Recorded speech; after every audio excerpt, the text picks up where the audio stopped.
So, how far back are you willing to go back in time for your craft, such as photography or filmmaking? How far back are you willing to travel for equipment? Or shall I say, how old are you willing to try? And I'll come back and I'll show you exactly how far back I'm gone today.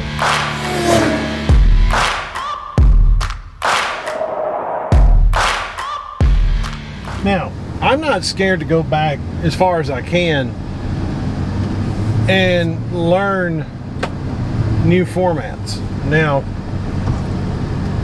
I still have a lot to bring to the channel as far as older cameras that still work. Are you going to get the best quality out of them? No.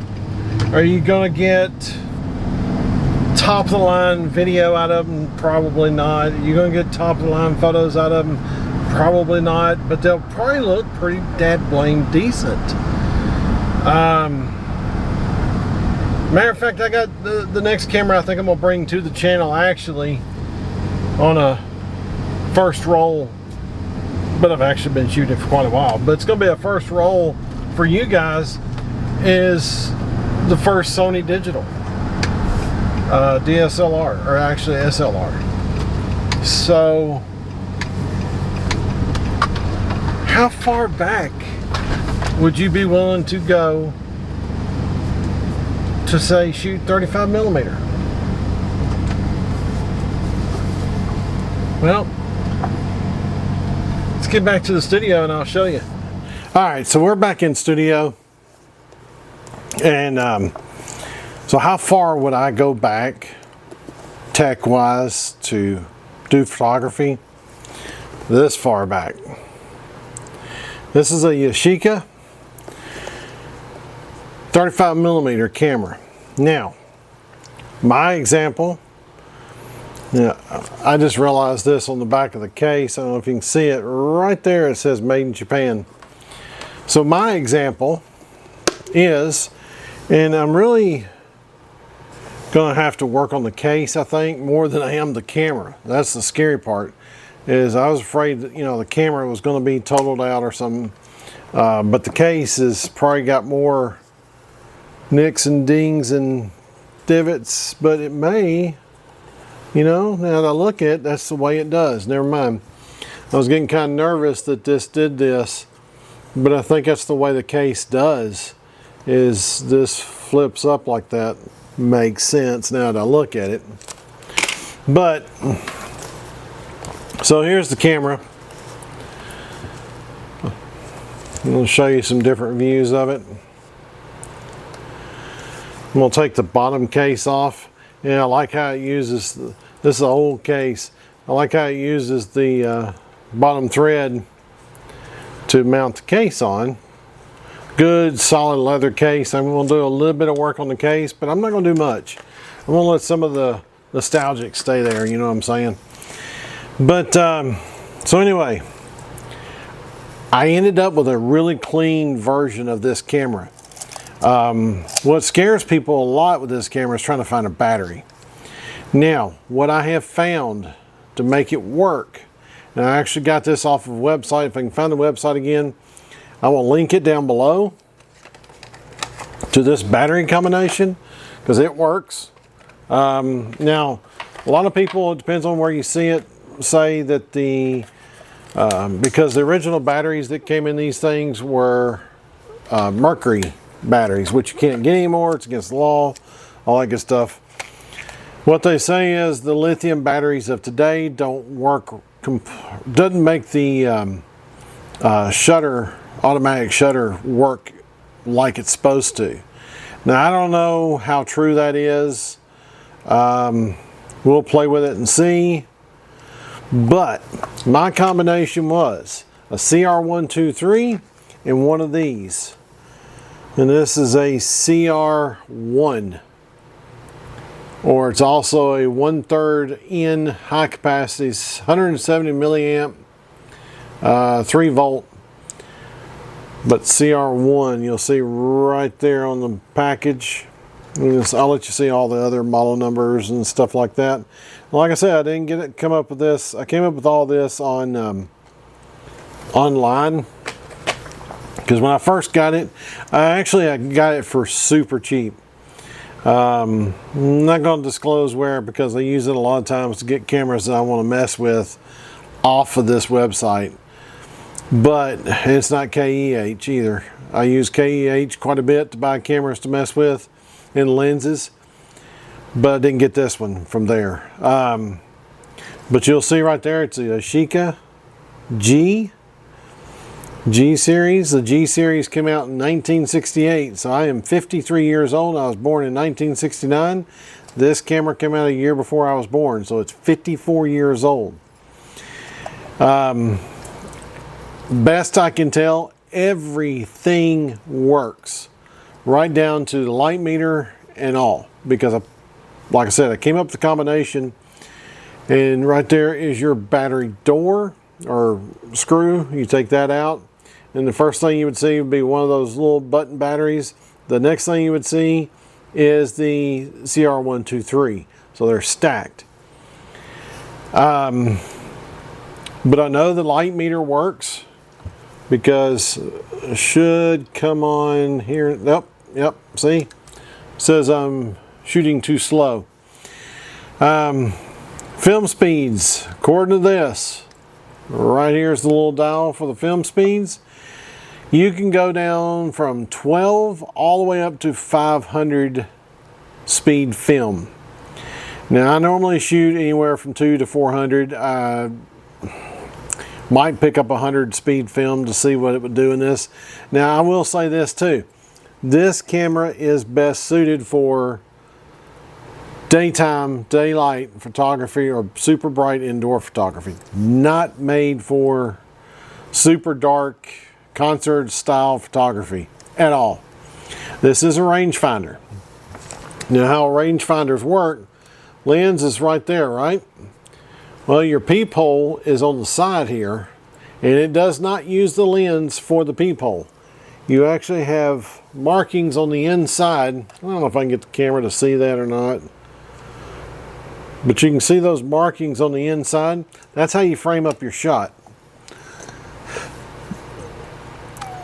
Like I said, when I got this thing in, it didn't work because it didn't have any batteries in it. But everybody said, look and see how foggy, you know, all that stuff. But I can tell you right now, it is stupid clean on the inside. For a 54-year-old camera, it's cleaner than I am. Actually, it's fixed to be 55 years old, I'm sure. There is where it was made in Hong Kong, Japan, or Hong Kong. There's the serial number on it. I'm guessing by looking up the serial number, I could probably tell exactly when it was made. These actually, the G series went from 68 to like the early 70s, I think. It's a fairly simple camera. You do have a dial here. This is I think your, if I'm not mistaken, this is your shutter speed. Not shutter speed. I can't remember now. What the different dials are. But we're just going to look over the camera right now and see what I thought was really cool. This little lever right here, that's your timer. So click, timer's going. You'll hear that shutter here in a second. There it went, took the picture. Advance works great on this thing. It's really and truly, the camera itself is stupid clean all the way around. Like I said, I've got to learn a lot from it. I know this is the light meter right here, so it tells it how fast the shutter to stay open. This right here, this dial, I do know is your shutter speed, how fast it's clicking. This is, believe it or not, you can go from infinity to 2 feet. I think it's 2 feet. Yeah, 2.6 feet away, right? Yeah, or 0.08 meters. So it is an adjustable lens, which blows my mind how this works. Heavy, this thing is heavy as all get out.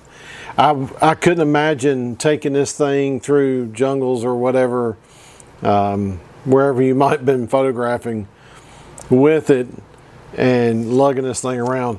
I'm going to say this camera wasn't used a lot because of how clean it really is. I mean, none of the chrome or the metal is tarnished in any way. It's just super clean. None of the black's off of it. Now, a little bit of the gold's off of the name. It may not look like it on video, but it is. Even the little star here, or whatever you want to call that, it's like a nucleus, I guess. It even shows up really good on camera, and it really and truly, it's kind of faded. This is kind of faded, but this was the second version of this camera made. Before it was just a Yashica. This one's a G, then it went GSN, and so on and so on. There is a lot of different YouTube videos on this camera, on the different series. There's a website, I think it's Yashica Boy or something like that. I'll leave it down below. That's where I got most of my information. It even has a spot for a flash on top. But it just blows me away that, you know, I hit the little red button right here, which tells you if your battery's working. I got a green light, which is super cool. I'll probably run a roll of film through it just to see how it does. The lens itself, like I said, is super clean. There's no, I don't see fogging or mildew or anything in that. This area here looked a little cloudy, but I wiped it off and it seems like for the most part it's all gone. But I can't wait to get it out and at least run a roll of film through it and see how it does. And then after that, I'll probably end up putting the thing up. One thing, it's so darn heavy. If I decide to find another rangefinder, I'll find a smaller one. I know there's some smaller brands out there. Minolta made a few. I'm not sure. I'm pretty sure Canon made a few. Pentax, Nikon, which is Nikon Matte back then, made a few of them. So we'll look and see. I don't know what it will come up with, but you know, I realize that this camera is a year older than I am, and after putting batteries in it, it's still ready to go. That's so cool. I wish I could put new batteries in me and keep going. But anyways, guys, that's it for this one. It'll be a while, but I'll do a first roll on this thing before it's over with. But I just had to share it with you. I know you've seen the sneak peek where I opened it up, unboxed it on a reel.